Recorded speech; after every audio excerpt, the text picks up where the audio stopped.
Hello and welcome back. ഇന്നത്തെ നമ്മുടെ video NTSC ഒരു ഫൈനൽ ലെവൽ ഓഫ് പ്രിപ്പറേഷൻ, അതായത് NTSC ജനുവരി 24 അതിന് പങ്കെടുക്കാൻ പോകുന്ന കുട്ടികൾക്ക് വേണ്ടിയിട്ടുള്ള ഒരു ഫൈനൽ ലാപ്പ് ഓഫ് റിവിഷൻ ആണ് നമ്മൾ ഇവിടെ നടത്താൻ പോകുന്നത്. അതിനായിട്ട് ഞാൻ കുറച്ച് ക്വസ്റ്റ്യൻസ് കൊണ്ടുവന്നിട്ടുണ്ട്. നമുക്ക് ആദ്യത്തെ ചോദ്യം സോൾവ് ചെയ്യാം. ക്വസ്റ്റ്യൻ ഞാനൊന്ന് വായിക്കാം.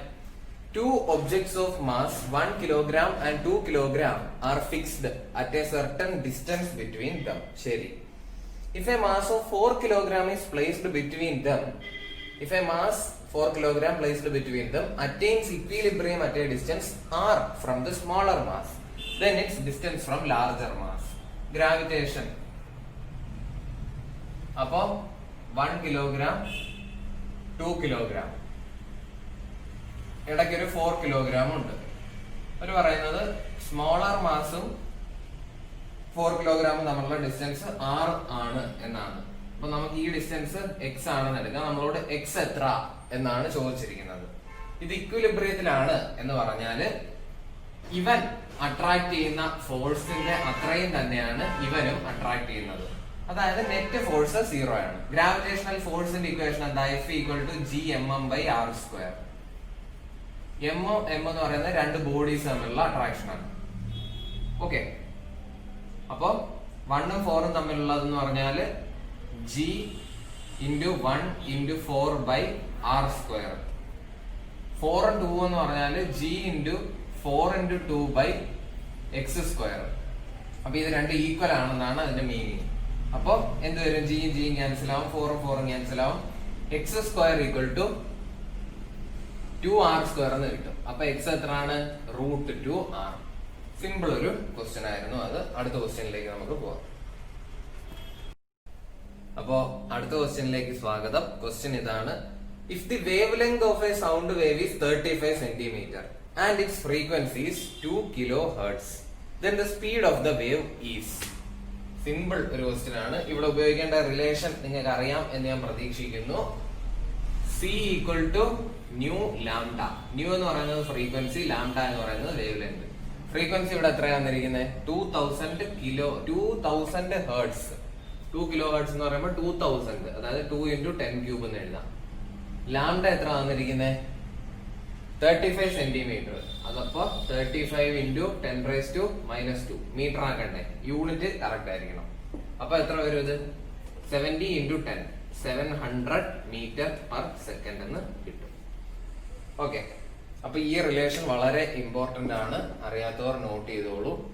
ഉറപ്പായിട്ടും ഇതിനെ ബേസ് ചെയ്തൊരു ക്വസ്റ്റ്യൻ പ്രതീക്ഷിക്കാം. അടുത്ത ചോദ്യത്തിലേക്ക് പോവാം. ഓക്കെ, മൂന്നാമത്തെ ചോദ്യം ഒരു കൈനമാറ്റിക്സ് ക്വസ്റ്റ്യൻ ആണ്. നമുക്ക് നോക്കാം. A body of mass 15 kilogram moving with a velocity of 10 m/s is brought to rest by applying brakes. Work done by the brakes. അപ്പൊ ഇവിടെ ആദ്യം തന്നെ മനസ്സിലാക്കേണ്ട കാര്യം വർക്ക് ഡൺ = ഫോഴ്സ് × ഡിസ്പ്ലേസ്മെന്റ് ആണ്. ശരി, ഫോഴ്സ് എന്ന് പറഞ്ഞാൽ എന്താണ്? മാസ് × ആക്സിലറേഷൻ ആണ്. ശരി, ഇത്രയും നമുക്ക് മനസ്സിലായി. ഇനി എന്താ പറയുന്നത്? With a velocity 10 m/s is brought to rest by applying brakes. Okay, അപ്പൊ നമുക്കറിയാം റെസ്റ്റിൽ ഒരു ബോഡി വന്നിട്ടായിരുന്നു v വെലോസിറ്റിയിൽ 10 m/s വരികയായിരുന്നു. അത് റെസ്റ്റിലെത്തി. അപ്പൊ S കണ്ടെത്താൻ ബുദ്ധിമുട്ടൊന്നും ഇല്ലല്ലോ. v² - u² = 2as. 10² = 2as. അപ്പൊ as ന്റെ വാല്യൂ എത്ര? ഈ as നമുക്ക് ഇവിടെ സബ്സ്റ്റിറ്റ്യൂട്ട് ചെയ്തൂടെ? as = 10²/2. എത്ര കിട്ടും? 50 എന്ന് കിട്ടും. ശരി, നെഗറ്റീവ് ആണ് കാരണം ബ്രേക്ക് അപ്ലൈ ചെയ്യുന്നുണ്ട്. അപ്പൊ ആ മൈനസ് നമ്മൾ ഇടണം. ശരി, ഇനി എന്താ? അപ്പൊ ഇനി എളുപ്പമായില്ലേ? മാസ് തന്നിട്ടുണ്ട് 15 × -50. എത്ര? അത് -750. വർക്കിന്റെ യൂണിറ്റ് എന്താ? ജൂള്. അപ്പൊ അങ്ങനെയാണ് ഇത് ചെയ്യേണ്ടത്. അപ്പൊ അറിഞ്ഞിരിക്കേണ്ട equations: work done = force × displacement, force = mass × acceleration, പിന്നെ മറ്റേ 3 ഇക്വേഷൻസ് ഓഫ് മോഷനും അറിഞ്ഞിരിക്കണം. അതിനകത്ത് മൂന്നാമത്തെ ഇക്വേഷൻ ഓഫ് മോഷൻ ആണ് ഇവിടെ ഉപയോഗിച്ചത്. അങ്ങനെ നമുക്ക് ഫൈനൽ ആൻസർ -750 എന്ന് കിട്ടി. ഓക്കെ ഗൈസ്, അപ്പൊ നമുക്ക് അടുത്ത ചോദ്യത്തിലേക്ക് പോവാം. ഓക്കെ, നാലാമത്തെ ചോദ്യത്തിലേക്ക് നമ്മൾ വിജയകരമായി എത്തിച്ചേർന്നിരിക്കുകയാണ്. നാലാമത്തെ ചോദ്യം ഞാൻ ഒന്ന് വായിക്കാം. A net force of 20 newton acts on a 5 kilogram mass kept at rest. വെറുതെ ഇരിക്കുന്നവനെ പോയി 20 ന്യൂട്ടൺ ഫോഴ്സ് അപ്ലൈ ചെയ്ത് കൊടുത്തു. Distance travelled by the mass in 6 seconds. ശരി, ഫോഴ്സ് തന്നിട്ടുണ്ട് 20, മാസ് തന്നിട്ടുണ്ട് 5. അപ്പൊ ആക്സിലറേഷൻ കണ്ടുപിടിച്ചൂടെ? F equal to mass into acceleration. Acceleration എത്ര? 4 metre per second square. Okay, ഇനി ഡിസ്റ്റൻസ് ട്രാവൽഡ് കണ്ടുപിടിക്കാൻ എന്തെങ്കിലും ബുദ്ധിമുട്ടുണ്ടോ? u0 ആണെന്ന് തന്നിട്ടുണ്ട്, റെസ്റ്റിലായിരുന്നു. അപ്പൊ s equal to ut plus half A T square. A 4 ആണ്, ടി 6 ആണ്, അപ്പൊ 36. അപ്പൊ 2 into 36 72 മീറ്റർ. ഇത്രയേ ഉള്ളൂ ഈ ക്വസ്റ്റ്യൻ. അപ്പൊ എന്തൊക്കെ നമ്മൾ ഉപയോഗിച്ചു? F equal to M A ഉപയോഗിച്ചു, S equal to ut plus half A T square ഉപയോഗിച്ചു. എ എവിടെ നിന്ന് കിട്ടി? F equal to M A കിട്ടി. സിമ്പിൾ ഒരു ക്വസ്റ്റ്യൻ. അടുത്ത ചോദ്യത്തിലേക്ക് പോവാം. ഇതൊക്കെ എന്ന് പറഞ്ഞാൽ പെട്ടെന്ന് ആൻസർ കണ്ടുപിടിക്കാൻ പറ്റുന്ന ടൈപ്സ് ആണ്. ഇത് ഉറപ്പായിട്ടും വരും ഇങ്ങനത്തെ ക്വസ്റ്റ്യൻസ് NTSC ലെവൽ 1-ന്. അപ്പൊ അത് തെറ്റിക്കാതിരിക്കുക. ഓക്കെ ഓക്കെ ഗൈസ്, അഞ്ചാമത്തെ ചോദ്യം ഒരു തിയറിറ്റിക്കൽ ക്വസ്റ്റ്യൻ ആണ്. സംഗതി, the probability of an event of A trial cannot be. നമ്മൾ മനസ്സിലാക്കേണ്ട കാര്യം, പ്രോബബിലിറ്റി എപ്പോഴും 0 മുതൽ 1 വരെ ആയിരിക്കും. 1-ൽ കൂടിയ ഒരു പ്രോബബിലിറ്റി ഇല്ല. അപ്പൊ ഇതിനകത്ത് 1/2 എന്ന് പറയുന്നത് 0.5 ആണ്, ബിറ്റ്വീൻ 0 to 1 ആണ്. 2/3 ലെസ് ആണ്. 4/3 1-നേക്കാൾ കൂടുതലാണ്. 5/6 ലെസ് ദാൻ 1 ആണ്. 4/3 എന്നൊരു ചാൻസ് ഒരിക്കലും വരില്ല. അപ്പൊ അതാണ് ഓപ്ഷൻ. ഇപ്പൊ നിങ്ങൾക്ക് ഈ ഒരു തിയറി അറിഞ്ഞുകൂടായിരുന്നെങ്കിൽ കൂടി ഓപ്ഷൻ നോക്കുമ്പോൾ ബാക്കിയെല്ലാം ലെസ് ദാൻ 1-ഉം ഒരെണ്ണം മാത്രം ഗ്രേറ്റർ ദാൻ 1. ഒരു ഓഡ് 1 ഔട്ട് ക്വസ്റ്റ്യൻ പോലെ വേണമെങ്കിൽ സോൾവ് ചെയ്യാമായിരുന്നു. പക്ഷെ തിയറി ഓർക്കുക, probability of an event always lies between 0 and 1. Okay, 0 ആവാം 1 ആവാം. ഇങ്ങനെ വേണമെങ്കിൽ നോട്ട് ചെയ്ത് വെച്ചോളൂ. 0 less than or equal to probability less than or equal to 1. Okay, അടുത്ത ചോദ്യം. ഓക്കെ, നമ്മൾ ഇനി ഒരു മാത്സിന്റെ പ്രോബ്ലം ആണ് ചെയ്യാൻ പോകുന്നത്. ക്വസ്റ്റ്യൻ ഇതാണ്. P square plus 4p plus q square plus 8q plus r square plus 10r equal to -45 ആണെങ്കിൽ p plus q minus r equal to എത്ര? ഇങ്ങനൊരു ചോദ്യം കിട്ടിയാൽ ആദ്യം തന്നെ ഒന്നും നോക്കണ്ട, കംപ്ലീറ്റിംഗ് ദി സ്ക്വയർ മെത്തേഡ് ഉപയോഗിക്കാം. കംപ്ലീറ്റിംഗ് ദി സ്ക്വയർ മെത്തേഡ് പേരൊന്നും കേട്ട ആരും ഞെട്ടണ്ട. പി സ്ക്വയർ പ്ലസ് 4p ഇവിടെ ഉണ്ട്. അതിനെ ഒരുമിച്ച് p പ്ലസ് 2 ഹോൾ സ്ക്വയർ എന്ന് എഴുതുക. അപ്പൊ പി സ്ക്വയർ പ്ലസ് 4p ആണെന്ന് കിട്ടും. പ്ലസ് ഒരു 4 വരും. അതിനെ ക്യാൻസൽ ആക്കാൻ ഇവിടെ എന്ത് ഇട്ടാൽ മതി? ഒരു -4 ഇട്ടാൽ മതി. Plus q square plus 8q എന്ത് ചെയ്യും? q plus 4 whole square. Extra ഒരു 16 വരും. അതിനെ മാറ്റാൻ എന്ത് ചെയ്യണം? -16 ഇടണം. r സ്ക്വയർ പ്ലസ് 10r എന്ത് വരും? r plus 5 whole square. Extra ആര് വരും? ഇതൊക്കെ കറക്റ്റ് തന്നെ അല്ലേ? തെറ്റിക്കഴിഞ്ഞാൽ നാണക്കേടാ. എക്സ്ട്രാ ഒരു പ്ലസ് 25 വരും. അത് -25 ആണ്. അപ്പൊ ഈക്വൽ ടു -45. ഇനി നോക്കിക്കേ, -25 -16 -4 അത് ആഡ് ചെയ്തപ്പോ എത്ര കിട്ടി? -45 കിട്ടി. ആ -45ഉം മറ്റേ സൈഡിലെ -45ഉം ക്യാൻസൽ, വെട്ടി. അപ്പൊ ബാക്കി എന്താ ഉള്ളത്? p plus 2 whole square plus q plus 4 whole square plus r plus 5 whole square equal to 0.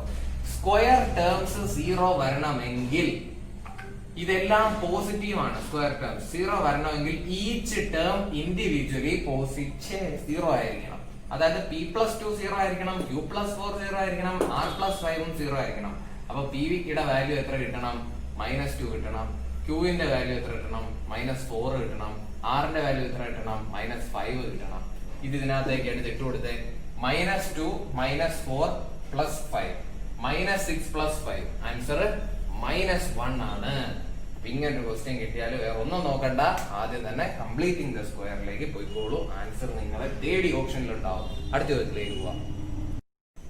Okay, അടുത്തത് വീണ്ടും ഒരു മാത്തമാറ്റിക്സ് ക്വസ്റ്റ്യൻ ആണ്. തന്നിരിക്കുന്നത് sin x plus cosec x equal to 2. Find sin raise to 10x plus cosec raise to 10x. ശരി, അപ്പൊ question നമുക്കറിയാം cosec x എന്ന് പറയുന്നത് 1/sin x ആണ്. നമുക്ക് 1/sin x എന്ന് cosec x ഇട്ട് സൈനിന്റെ വാല്യൂ ക്വാഡ്രാറ്റിക് ഇക്വേഷൻ വഴിയൊക്കെ കണ്ടെത്താം.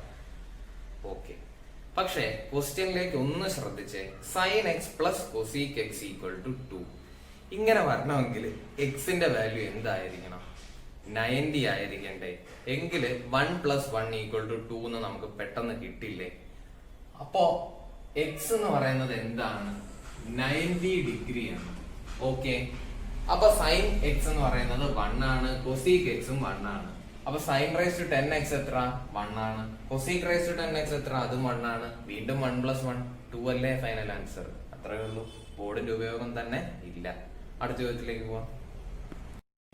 അപ്പോ ഇന്നത്തെ സെഷന്റെ എൻഡിലേക്ക് നമ്മൾ എത്തിയിരിക്കുകയാണ്. ഒരു കിടിലൻ ക്വസ്റ്റ്യൻ സോൾവ് ചെയ്തിട്ട് ഇന്നത്തെ സെഷൻ നമുക്ക് അവസാനിപ്പിക്കാം.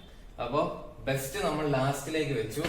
ക്വസ്റ്റ്യൻ ഇതാണ്: find the sum of coefficients of f of x if 16x raised to 16 minus 11x plus 2 into f of x equal to 2016x raised to 2015.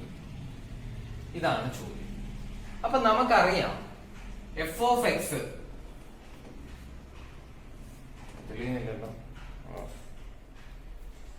f of x എന്ന് പറയുന്നത് എങ്ങനെയായിരിക്കും?